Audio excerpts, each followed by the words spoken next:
This is the Art of Leverage interview with Phil Ross from Collinson Grant. Thanks for coming on. Can you tell us about Collinson Grant and what they offer their clients? The Collinson Grant's was set up in 1970 by Len Collinson and his partner at the time. We're now 3 generations in, over 52 years. The premise of the business, one was HR director, one was head of operations. So we ended up looking at people, process, and cost as a primary of all business, and that carries on. And we, in any business today, there's been a lot of advances in technology, a lot of advances in people's education, in product. But when you get down to it, the business has to have the right people. It needs to be making profit, not just revenue. In our view, some will differ. But you also need to have repeatability and processes that can either be measured, assessed, but also can maybe go into technology. As we see increasingly, things are done in the virtual world, but using systems. With those kind of basic tools, the individuals that make up Collinson Grant are very much based on relationships with senior executive, but then also with an intellect to solve problems and be able to add value to the conversation. I've been with the company 23 years, so the people I met in the early noughties, a lot of them are still in industry, still working, and have naturally progressed. And so the relationships as they've progressed get stronger, but they also get very isolated in those roles. But who can you trust? So we don't bid a pipeline of work. We don't look at bidding blindly for activities. We work with people. We shape assignments. Sometimes we shape assignments and hand them on to others for a specialization. Sometimes we're called in by clients who have used large consultancies and now have a strategic document that they have no idea what to do with because it's not written in the terms which reflect the maturity of the business and actually the business's competence in being able to implement what they paid for. What sort of activities in a business do you get involved in? So I know you do stuff with supply chain, but what other things do you get involved in? A very key part, and the term is overly abused, is the target operating model of a company. The target operating model has a lot of things to do with the governance of how the business is run. From the governance, you then need to look at the organizational design. So the organizational design has principles that set around what are you trying to achieve, what do you need to be doing to achieve those outputs, and then you get down into the systems, depending on your scale and size. And then you get down to a lower level, then into job roles, job descriptions, and you go all the way down. We deal with all of those areas or have knowledge of all of those areas. You're then trying to identify which is most pertinent to the immediate problem that the relationship or the organization business has identified. You need to, in our view, in giving advisory support, is if there's going to be a change, there has to be a value for it. Doing it because it sounds like a good idea is not good business. So we really do challenge our friends, our relationships on why are you doing this? What is the clarity of the benefits you're trying to achieve? To work out actually whether the approach of using us is best and it's going to have a cost return. Because if it doesn't, we've damaged our relationship.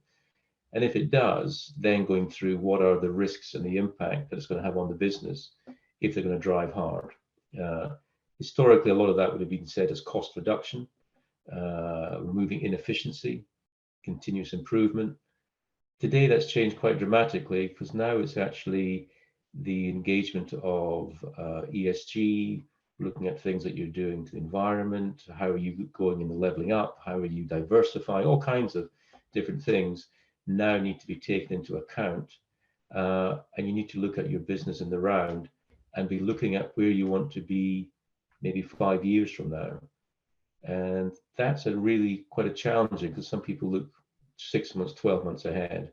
We look at the enduring entity, and because a lot of the work does get involved in the public sector as well as the private sector, you really are trying to identify a resilient and a sustainable future that will attract staff and retain staff with something that they can buy into.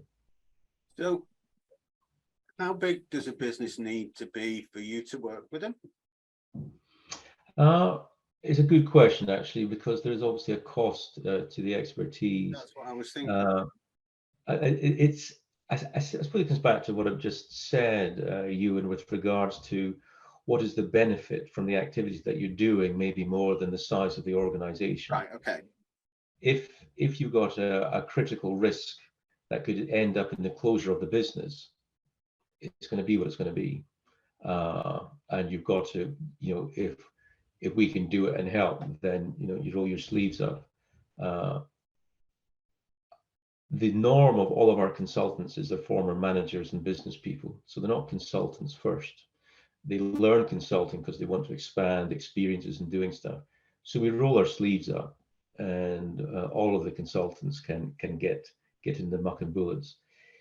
What does happen, though, as you go into the larger organizations, is you then have to be relevant, and you need to have the authority of executive to effect a change.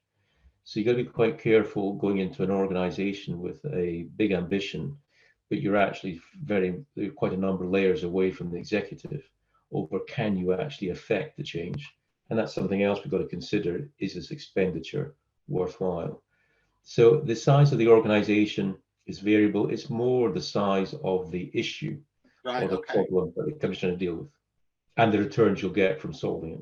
Yeah, but you're not you're not a distressed purchase all the time, are you?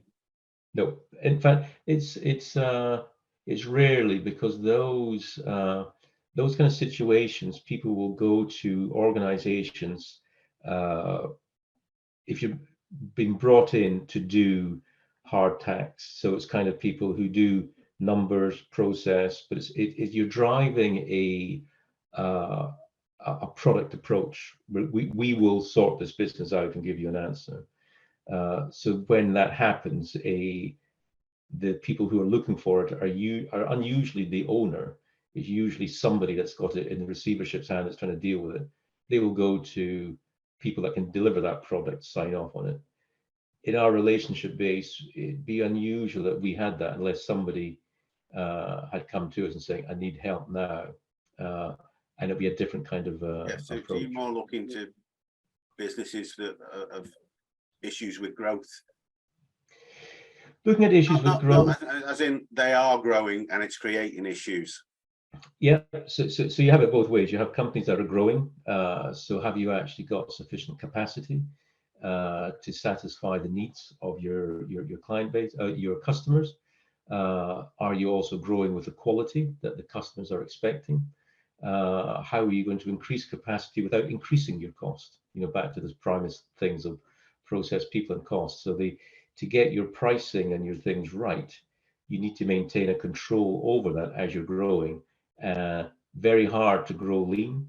If you can, you've got a hugely successful model, and that's why the scalable activity of technology allows, once you've got a good idea, to make money quickly.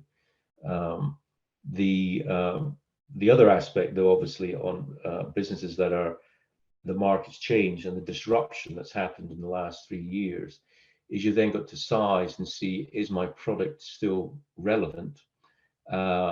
Is it resilient, and do I need to diversify? So then you start to look at, we assess acquisitions, not from the pure financial part, but of the fit to the business. Are there synergies, other opportunities?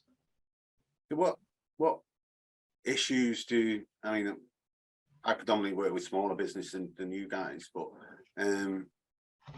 what issues do bigger businesses generally have in the One of the biggest things future? Is it just things like energy costs, or is there a lot more issues down the pipeline, do you think? The energy costs are a really difficult one for a small business, well, for any business. For them, if that's a trebling of a basic cost, how on earth are you going to put that into your mix? It then starts to allow to consider into the ESG aspect of, can you start going into solar? Can you change your energy usage? But that may then drive into, I need to change my production line and the products that I'm using. the changes of supply chain were sparked off through COVID.